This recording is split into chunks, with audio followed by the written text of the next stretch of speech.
हर हर महादेव दोस्तों, चले आज आपके लिए न्यू लाइव वीडियो में हम बात करेंगे श्री कृष्ण भगवान के बारे में। आज से करीब 5000 साल से पहले भगवान श्री कृष्ण का जन्म हुआ था।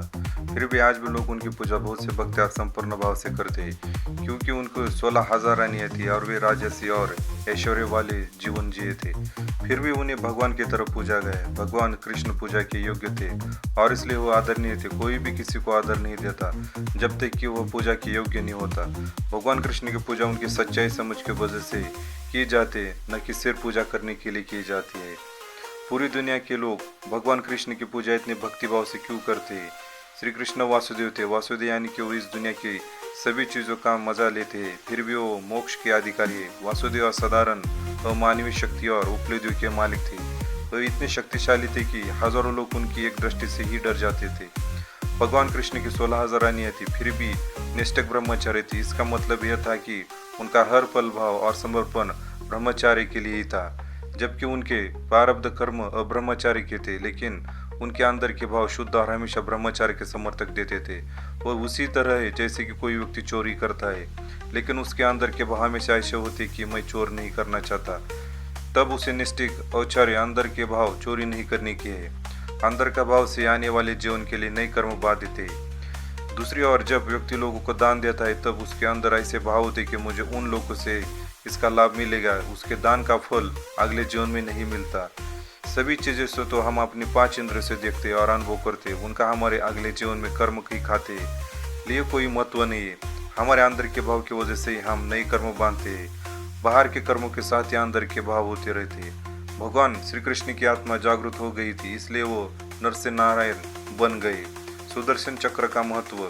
आपने श्री कृष्ण भगवान के सीधे हाथ की छोटी उंगली पर यह घूमता हुआ पहिया देखा होगा, और अधिकांश हम सभी को पता है कि इसे सुदर्शन चक्र कहते हैं। लेकिन इस चक्र का क्या अर्थ है? परम पूज्य दादा भगवान ने समझाया कि यह सम्यक दर्शन आत्म साक्षात्कार है, जो उन्हें भगवान की नेमिनाथ से प्राप्त हुआ था। सुदर्शन का अर्थ है सम्यक दर्शन में शुद्धतात्मा की दृष्टि। अतः सुदर्शन चक्र अर्थात सम्यक दर्शन या आत्म साक्षात्कार। दर्शन अर्थ दृष्टि और सुदर्शन यानी ही सही दृष्टि। मैं आत्मा हूँ, ये सही दृष्टि है। अज्ञाता की वजह से इस दुनिया में सभी लोग भ्रांत और गलत दृष्टि से अपना जीवन जी रहे कि मैं शरीर हूँ या मैं नामधारी हूँ। जिस नाम से शरीर को पहचानते, जब आत्मा साक्षात्कार होता है, तब सुदर्शन अज्ञाता का नाश करके सही दृष्टि स्थापित होती है।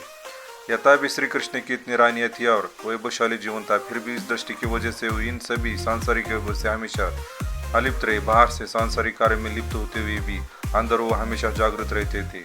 इस शरीर के अंदर और शुद्ध आत्मा हूँ, मैं किसी भी क्रिया का करता नहीं हूँ। उनका भौतिक शरीर कर्मों के नियम से अलिप्त नहीं था, इसलिए वो कर्म के प्रभाव से अलिप्त नहीं थे।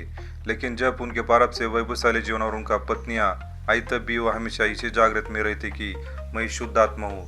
योगेश्वर कृष्ण अपने अगले जन्म में तीर्थकर बनकर वापस आएंगे और करोड़ों लोगों की सही दृष्टि देकर मोक्ष की ओर ले जाएंगे। भगवान श्री कृष्ण की पूजा करने का सही तरीका। भगवान कृष्ण की पूजा अलग अलग लोगों के द्वारा अलग अलग ढंग से की जाती है। कुछ लोग श्री कृष्ण के नाम का जप करके पूजा करते हैं, कुछ लोग खास दिन व्रत करके और भगवान को दंडवत प्रमाण करके और उनके प्रकार से। लेकिन श्री कृष्ण भगवान की पूजा का सही तरीका उनके सच्चे स्वरूप को पहचान कर उनकी पूजा करना है। भगवान के प्रति भक्ति की भगवान के नजदीक ले जाती है, लेकिन उनके सच्चे स्वरूप को पहचान कर जो उन्हें अर्जुन को ज्ञान दिया, वह श्री कृष्ण की पूजा करने के लिए बहुत ही मदद रूप है। भगवान श्री कृष्ण के जीवन के तथ्य। कालिया दमन। 5000 साल पुरानी कोबरा की कहानी, जिसका नाम कालिया था, वो वास्तव में एक रूपक है। यह कहा जाता है कि बाल कृष्ण ने आकर एक भयंकर कोबरा पर विजय प्राप्त की, जिसने सभी को अंधकित किया होता। ऐसे कोई भी काम बाल कृष्ण ने नहीं किया था। जब आप गुस्से से बेकाबू हो जाते तो उसी कोबरा कहते। बाल कृष्ण को कोबरा के जहर को निकालने की कोई जरूरत पड़ी? उन्हें यह सब करने का क्या जरूरत थी? क्या उन्हें कोई सपेरा नहीं मिला था? लोगों को इसके वास्तविक मतलब पता नहीं है। यह कोबरा तो एक रूपक है, यह भ्रांतियां अभी चल रही है। श्री कृष्ण ने अंदर के कालिया का दमन किया था। कालिया दमन में कोबरा क्रोध का प्रतीक है, और जब कोई इस क्रोध पर विजय प्राप्त करता है, वही श्री कृष्ण होता है। जो अपने कर्म को क्रश करता है, उसे कृष्ण कहते हैं। गोवर्धन पर्वत को उठाना। यह प्रश्न उठता है कि कोई मनुष्य अपनी छोटी उंगली की नोक पर पहाड़ कैसे उठा सकता है, और यदि भगवान कृष्ण अपनी उंगली पर उसे उठा सकते हैं, तो फिर हिमालय क्यों नहीं उठा पाए?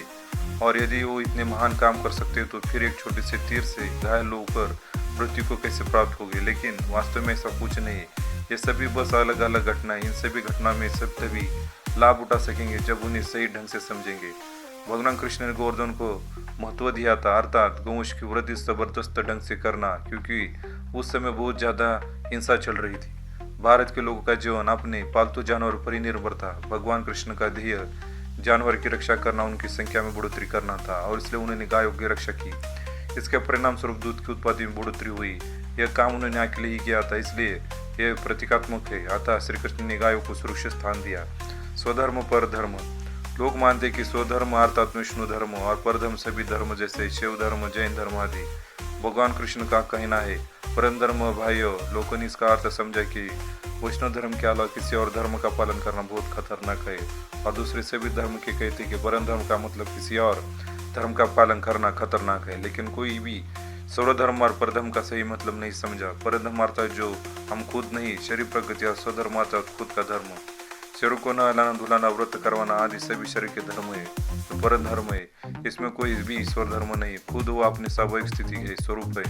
भगवान कृष्ण ने कहा था खुद का धर्म ही स्वधर्म है, और दूसरे सभी क्रिया जैसे व्रत या तप आदि क्रिया पराई है। इन सभी में खुद का कुछ नहीं। स्वधर्म तभी पालन किया जा सकता है जब वो अपने अंदर के कृष्ण को पहचाना और सब लेता है। वही सच्चा वैष्णव है जो अपने अंदर के श्री कृष्ण को पहचान लेता है। गीता सार।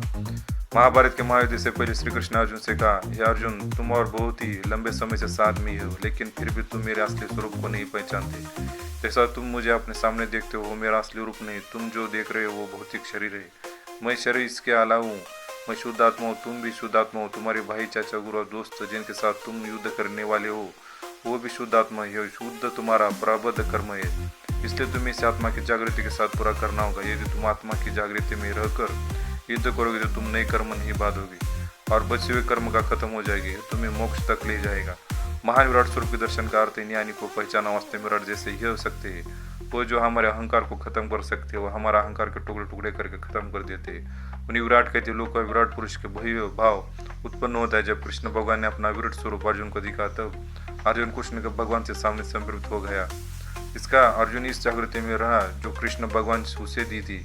उसने बहुत से महान व्यक्तियों का वध किया, फिर भी उसने एक भी कर्म नहीं बांधा, और अंत में उसी जीवन उसे मोक्ष की प्राप्ति हुई। अकर्म विज्ञानी ज्ञानी पुरुष। भगवान कृष्ण ने मोक्ष का मार्ग मिलना अत्यंत ही मुश्किल है, लेकिन यदि किसी को ज्ञानी पुरुष मिल जाए तो खिचड़ी बना से भी आसान है। जो ज्ञान भगवान कृष्ण अर्जुन को दिया वही ज्ञान अकर्म विज्ञानी में हमें यहाँ दिया है।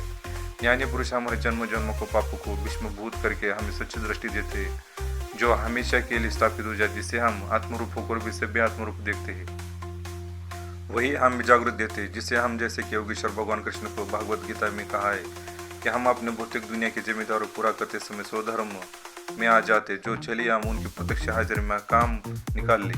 चले नीचे बातचीत से और अधिक समझते कि अर्जुन के भगवान कृष्ण दिव्य दृष्टि प्राप्त थी।